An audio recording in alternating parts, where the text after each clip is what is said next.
Hello, എല്ലാവർക്കും ഇന്നത്തെ എൻ്റെ വീഡിയോയിലോട്ട് സ്വാഗതം. ഇന്നത്തെ എൻ്റെ വീഡിയോ എന്ന് പറയുന്നത് ഇതുപോലെ ഒരു അഴുക്ക് പിടിച്ച ഒരു മാല, ഗോൾഡ് കവറിങ്ങിൻ്റെ മാല വൃത്തിയാക്കുന്നത് എങ്ങനെയാണെന്നാണ്. അതായത് നമ്മുടെ വീട്ടിൽ തന്നെയുള്ള സാധനങ്ങൾ വെച്ചിട്ട് മാത്രം നമ്മൾ ഷോപ്പിലൊക്കെ കൊടുത്തിട്ട് ക്ലീൻ ചെയ്ത് കിട്ടുന്ന അതേ തിളക്കത്തോടു കൂടി തന്നെ നമുക്ക് ആക്കിയെടുക്കാം. ഇതിപ്പോൾ നിങ്ങൾക്ക് കാണുമ്പോൾ തന്നെ അറിയാം, നല്ലതുപോലെ കറുപ്പ് കളർ അഴുക്കും ക്ലാവും ഒക്കെ പിടിച്ചിട്ടുള്ള ഒരു മാലയാണ്. അപ്പോൾ നമ്മളതൊന്ന് റെഡിയാക്കാൻ പോവുകയാണ്. അപ്പോൾ വീട്ടിലുള്ള സാധനം വെച്ചിട്ട് മാത്രമാണ് നമ്മളിന്ന് ഇത് റെഡിയാക്കാൻ പോകുന്നത്. അപ്പോൾ എല്ലാവരും ഒന്ന് ട്രൈ ചെയ്ത് നോക്കുക. വീഡിയോ ഫുള്ള് കണ്ടിട്ട് നിങ്ങൾ ട്രൈ ചെയ്ത് നോക്കിയിട്ട് മാത്രം നമ്മളെ സപ്പോർട്ട് ചെയ്യുക.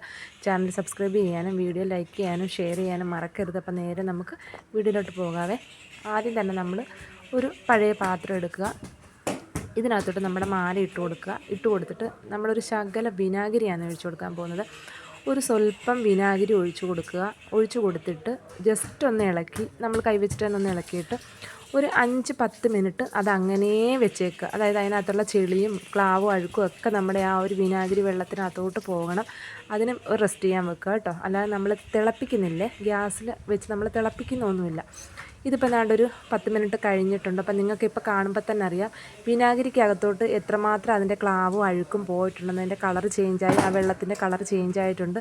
അതേപോലെ തന്നെ നമ്മുടെ മാല നല്ലപോലെ ക്ലീൻ ആയിട്ടുണ്ട്. നിങ്ങൾക്ക് കാണുമ്പോൾ തന്നെ മനസ്സിലാവും. ഇനി നമ്മൾ ചെയ്യാൻ പോകുന്നതെന്ന് വെച്ചാൽ, നമുക്ക് ഒരു പഴയ ബ്രഷ് നമ്മുടെ കയ്യിലെടുക്കുക. ഈ വിനാഗിരിയുടെ വെള്ളത്തിനുള്ള ചേഞ്ചസ് നിങ്ങൾക്ക് മനസ്സിലായി. അതിനകത്ത് ആ ക്ലാവിൻ്റെയും അഴുക്കിൻ്റെയും കളറാണ് അത് പോയേക്കുന്നത്. ഇനി നമ്മൾ രണ്ടാമത്തെ സ്റ്റെപ്പ്, പഴയ ഒരു ബ്രഷ് എടുത്തിട്ട് നമ്മുടെ ഈ മാലയ്ക്കകത്തോട്ട് വിനാഗിരിയിൽ തന്നെ നമ്മൾ മുക്കി കുറച്ച് സോപ്പ് പൊടി ഉപയോഗിച്ചിട്ട് ഒന്ന് ക്ലീൻ ചെയ്യാൻ പോവുകയാണ്. ഞാനിവിടെ സോപ്പ് പൊടിയാണ് ഉപയോഗിക്കുന്നത്. നിങ്ങൾക്ക് സോപ്പ് പൊടി ഉണ്ടെങ്കിൽ അതെടുക്കാം, അല്ലെങ്കിൽ ഷാമ്പു എടുക്കാം. ഇത് രണ്ടും ഇല്ലെന്നുണ്ടെങ്കിൽ നമ്മുടെ പേസ്റ്റ് എടുക്കാം, പല്ല് തേക്കുന്ന പേസ്റ്റ്. അപ്പോൾ ഇത് ഉപയോഗിച്ചിട്ട് നല്ലതുപോലെ ഒന്ന് തേച്ച് കൊടുക്കാവേ. നമ്മൾ തേച്ച് കൊടുക്കുമ്പം അതിൻ്റെ ഇടുക്കിൽ എവിടെയെങ്കിലും, മാലയുടെ കണ്ണുകളിൽ എവിടെയെങ്കിലും അഴുക്കുണ്ടെങ്കിൽ പോകാൻ വേണ്ടിയാണ് നമ്മൾ ഈ ഒരു സ്റ്റെപ്പ് ചെയ്യുന്നത്. നല്ലതുപോലെ ഒന്ന് തേച്ച് കൊടുക്കുക കേട്ടോ. നമ്മൾ ഇതുപോലുള്ള മാലകളോ വളയോ ഒക്കെ നമ്മൾ പുറത്ത് പൈസ കൊടുത്ത് ചെയ്താൽ നമ്മുടെ വീട്ടിൽ ഈസിയായിട്ട് ചെയ്യാൻ പറ്റുന്ന ഒരു മെത്തേഡാണ് ഈ കാണിക്കുന്നത്. അപ്പോൾ ഇതുപോലുള്ള വേറെ വീഡിയോസൊക്കെ ഞാൻ നമ്മുടെ ചാനലിൽ ഇട്ടിട്ടുണ്ട്. എല്ലാവരും ചെക്ക് ചെയ്ത് നോക്കുക. എന്നിട്ട് നിങ്ങൾക്ക് സിമ്പിളായിട്ട് തോന്നുന്ന മെത്തേഡ് ഏതാണെന്ന് വെച്ചാൽ നിങ്ങൾ അതുപോലെ ട്രൈ ചെയ്ത് നോക്കുക. എല്ലാവർക്കും നല്ല റിസൾട്ട് കിട്ടി. എനിക്ക് റിവ്യൂസും കാര്യങ്ങളൊക്കെ വന്ന വീഡിയോസാണ്. അപ്പോൾ ജസ്റ്റ് നമ്മളൊന്ന് കഴുകിയിട്ട് ഇതുപോലെ വെള്ളത്തിലൊന്ന് കഴുകി മാറ്റുക.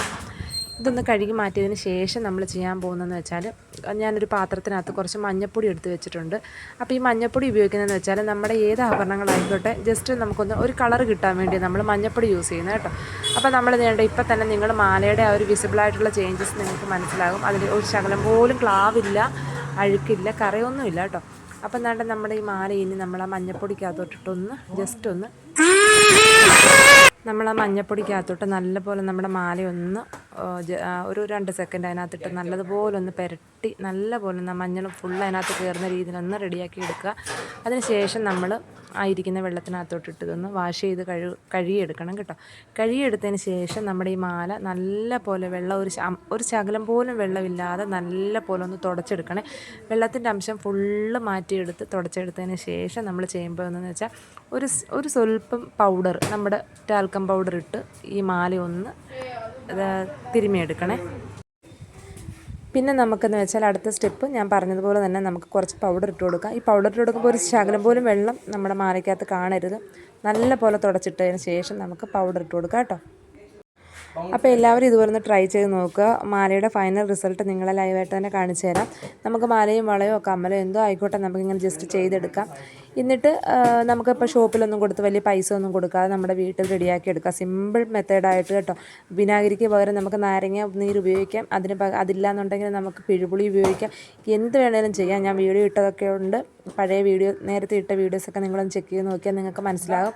ഇതിലും റിസൾട്ട് കിട്ടിയ വീഡിയോസ് വേറെ ഇട്ടിട്ടുണ്ട്. അപ്പം നിങ്ങളൊന്ന് ട്രൈ ചെയ്ത് നോക്കുക.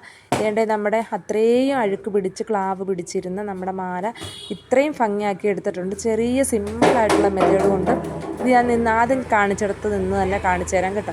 അപ്പോൾ നിങ്ങൾ നോക്കി, നമ്മുടെ മാല ഇത്രയും ഭംഗിയാക്കി ഞാൻ എടുത്തിട്ടുണ്ട്.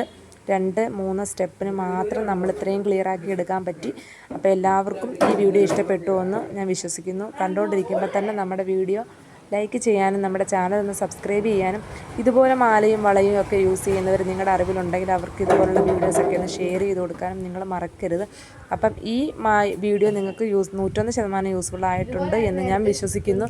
അപ്പോൾ എല്ലാവരും ഒന്ന് ട്രൈ ചെയ്ത് നോക്കുക. അപ്പോൾ ഇതുപോലുള്ള യൂസ്ഫുൾ ആയിട്ടുള്ള വീഡിയോസൊക്കെ ആയിട്ട് വരുന്നതായിരിക്കും. അപ്പോൾ ആദ്യം പറഞ്ഞതുപോലെ തന്നെ നമ്മുടെ ചാനൽ ഒന്ന് സപ്പോർട്ട് ചെയ്യുക. അപ്പോൾ അടുത്ത വീഡിയോ ആയിട്ട് കാണാം. അതുവരേക്കും എല്ലാവർക്കും ടാറ്റാ.